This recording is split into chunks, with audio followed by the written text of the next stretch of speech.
আছে তুমি এসছো আজকে? এখনই বলবে একটা হাফ কাপ বেকার চা খেয়েছি। তোমাকে আমি বলবো, তুমি তো অনেক কষ্ট করে এলে এতটা পাশে ট্রেনে কাটিয়ে দিতে। শোনো, এই যে ভেটকিটা দেখছো না, শুরু হলো। ভাই এসছি যখন তাকে তো খেয়ে তো দেখুক সে। হ্যাঁ, সেটা খেতে পারে। শুরু হলো কেন বলছো? ওটার থেকে অন্যান্য আইটেম অনেক ভালো। বাজে কথা, আবার ভেটকিটা খেয়ে নিজে তো অজ্ঞান হয়ে পড়ে যাচ্ছিল এখানে। না, অতটাও অজ্ঞান হয়ে যায়নি। আপনি ঢপবাজি কথা। ভেটকিটা তুমি খেয়ে দেখো, তোমার পূর্বপুরুষ চলে আসবে এখানে। ভাত ছাড়া খাওয়া ভালো লাগে? বা গ্রিন ভেটকি লেমনটাও খেতে পারো। এমনি কমের কিছু নেই। না, এটা ভেটকিটা হেভি। কমের কিছু নেই। আমাদের কমের কি আছে, তুমি এসছো আজকে? এখনই বলবে একটা হাফ কাপ বেকার চা খেয়েছি।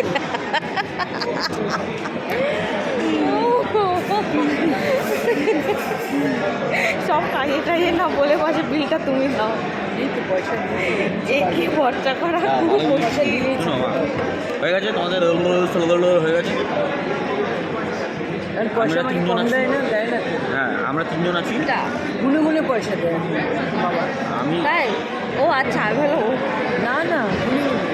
এই না, এই অ্যানাউন্সমেন্টটা মা 2 মাস ধরে চালাচ্ছে। না, এই দীপকের টাকা, কিন্তু- এই টাকা ওই টাকা না, হিসাব কিন্তু করতে। ব্যাপারটা যেটা কতটা সত্যি মিথ্যা আমি যাচাই করে দেখি। হ্যাঁ রে। হতেও পারে। এখন পয়সা সংসারের কাউতালি। ইনকামটা তো কমে গেছে না।